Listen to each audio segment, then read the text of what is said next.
नहीं दोस्तों, वंदे मातरम। राहुल गांधी को देखकर ऐसा लगता है कि वो करना कुछ जाते हैं, हो कुछ और जाता है। मतलब ऐसा नहीं है कि भाजपा उनके लिए खिलाफ कोई षड्यंत्र रचती है, बल्कि राहुल गांधी खुद भाजपा को बार बार मौका देते हैं कि देखो भैया, मैं तुमको मौका दे रहा हूँ, अब तुम यहाँ पर मुझे घेर सको तो घेर लो। अब ऐसा ही कुछ हुआ है ये नाइट क्लब वाले मामले में, जो कि नेपाल से एक वीडियो निकलकर सामने आया था, जिसमें कि राहुल गांधी पार्टी करते हुए दिखाई दे रहे थे। अब ऐसा नहीं है कि यहाँ पर भाजपा ने कुछ अपना जाल बिछाया था, कुछ किया था, बल्कि राहुल गांधी का खुद का एक वीडियो बाहर निकल के आया और उसका आधार लेते हुए बीजेपी ने काफ़ी कुछ चीज़ें उनके खिलाफ बोल डाली। राहुल गांधी एक वीडियो की वजह से निशाने पर आ गए हैं। वीडियो को लेकर तो बड़े बड़े दावे किए जा रहे थे, लेकिन सारे दावे सच नहीं हैं।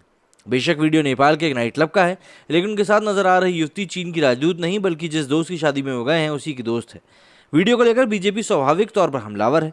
बीजेपी की तरफ से सार्वजनिक जीवन में किसी नेता की नैतिकता पर सवाल खड़े किए जा रहे हैं और कांग्रेस नेता सामाजिक और संस्कृति की दुहाई दे रहे हैं। राहुल गांधी से जुड़ा ये वीडियो भी टारगेट करने का बहाना ही है। जैसे बाकी मौके बहाना बनते हैं, ये कोई अश्लील सीढ़ी नहीं है, लेकिन सीधे उसे देश की सुरक्षा से जोड़ दिया जाता है। एक मिलते जुलते चेहरे वाली युवती को चीन का राजदूत होने का दावा कर दिया जाता है, लेकिन सवाल ये भी है कि आखिर ऐसा क्यों किया जाता है। असल में राहुल गांधी का बीता हुआ ट्रैक रिकॉर्ड ही उसके लिए जिम्मेदार है। ये सही है कि चीन के लिए जिस राजदूत हो यांकी का जिक्र छिड़ा है, पहले से ही नेपाल में उनकी गतिविधियों को संदेह के नज़र से देखा जाता है। दरअसल राहुल गांधी की चीन के तत्कालीन राजदूत से एक पुरानी मुलाकात काफ़ी विवादित रही थी। वो मुलाकात उतनी विवादित भी नहीं होती अगर कांग्रेस की तरफ से एक सीधा स्टैंड ले लिया गया होता। उस मुलाकात को लेकर पहले तो कांग्रेस की तरफ से इनकार किया गया, लेकिन बाद में राहुल गांधी की तरफ से ही बताया गया कि सच में वो मिले थे। चीन के साथ सीमा विवाद का मुद्दा संवेदनशील तो रहा ही है। गलवान घाटी में सेना के जवानों और चीनी सैनिकों के संघर्ष के बाद से राहुल गांधी हरदम ही प्रधानमंत्री नरेंद्र मोदी और उनकी सरकार के खिलाफ आक्रामक रुख अपनाए रहते हैं। लिहाजा जब भी कहीं मौका मिलता है, राहुल गांधी के खिलाफ उनके विरोधी चीन कार्ड का इस्तेमाल करते हैं, भले ही वो फेक ही क्यों ना हो या फिर बाद में कुछ और ही बात क्यों ना निकल के आए। नेपाल का मामला भी कुछ इसी बात से मिलता जुलता है। लेकिन हुआ है कि राहुल गांधी के जो विरोधी अब तक पार्ट टाइम पॉलिटिशियन कहलाते थे, नेपाल के नाइट क्लब से मार्केट में पार्टी का वीडियो आने के बाद पार्टी टाइम पॉलिटिशियन कहने लगे। इसको लेकर शहजाद जय हिंद ने लिखा कि Rajasthan burns but Rahul Gandhi prefer partying over his own party. He tweets about various crisis in India but prefers bars over Bharat के लोग। Rahul is not even a part-time politician but a party-time politician. Not the first time. Remember his party mode post 26/11. अब इसको लेकर किरण रिजिजू जी ने भी उनको लेकर एक ट्वीट किया है कि regular parties, vacations, holidays, pleasure trips, private foreign visits etcetera are nothing new to the nation. Now as a private citizen there is no issue at all, but when an MP, a permanent boss of a national political party who keeps preaching others.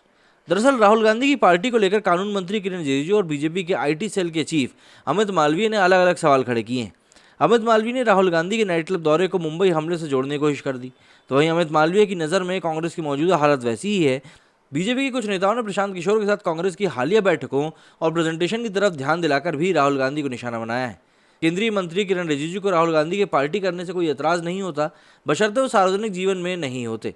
सांसद नहीं होते तो कम से कम कांग्रेस जैसी राष्ट्रीय party के नेता तो बिल्कुल नहीं होते। दरअसल यही वो नाजुक मोड़ है जिसने राहुल गांधी का सियासी जिंदगी हराम कर रखी है और उसी के चलते सोशल मीडिया पर भी करीब करीब तबाह होते लगती है। स्थान विशेष के साथ राहुल गांधी की परफॉर्मेंस बदल जाती है। कुछ जगह तो वो बड़े कंफर्टेबल नजर आते हैं, कई जगहों पर बस जैसे तैसे रस्म अदायगी हो जाती है। राहुल गांधी का केस भी कुछ ऐसा ही लगता है। राहुल गांधी के लिए राजनीतिक खानदानी कारोबार जैसा वो बोझ है जिसे ना चाहकर भी उन्हें ढोना पड़ रहा है, और राजनीति में वारिस तो बेटा ही होता है कि ये जो थ्योरी है ये उनके सामने कई साल पहले पेश की जा चुकी है, और राहुल गांधी भी इसी का एक शिकार हुए। नेहरू और पटेल की राजनीति को चाहे जैसे समझा जाए, लेकिन इंदिरा गांधी को तो विरासत में आधी ही राजनीति मिली थी। इंदिरा गांधी ने जो भी कुछ सीखा वो पिता के प्रधानमंत्री बनने के दौरान ही सीखा था, लेकिन तब उनकी स्थिति वैसी नहीं रही जैसी संजय गांधी की इंदिरा गांधी के प्रधानमंत्री रहते देखी गई थी। जाहिर सी बात है, कई सारी चीज़ें हैं जो कि राहुल गांधी को इस तरह की हालत में पहुँचाते हैं, लेकिन राहुल गांधी की इस मौजूदा हालत के लिए जिम्मेदार कौन है? अगर कांग्रेस को लगता है कि देश के प्रधानमंत्री की कुर्सी पर राहुल गांधी का ही हक है, तो ऐसे लोगों को ये भी नहीं भूलना चाहिए कि उनके और भी अधिकार हैं, वो अधिकार जो उनके देश के संविधान और समाज से मिले हुए हैं, जिन्हें बरसों से कुचलने की कोशिश की जा रही है। राहुल गांधी ने कभी अपने आप को फ़कीर होने का दावा नहीं किया, बस ये कहा है कि ना तो उनका सत्ता का मोह है, ना ही राजनीति में दिलचस्पी, और ये भी नहीं कहा कि जिस दिन मन करेगा वो झोला उठाकर चल देंगे। बेशक वो बार बार बाहर जाते हैं, लेकिन लौट कर घर ही आते हैं। अगर राहुल गांधी अपने तरीके से ज़िंदगी जीना चाहते हैं तो इस हक से उनको मरहूम आखिर क्यों किया जाता है?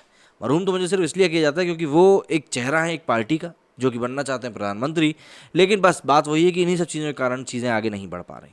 मेरी स्टूडियो फिलहाल इतना ही। जय हिंद, जय भारत।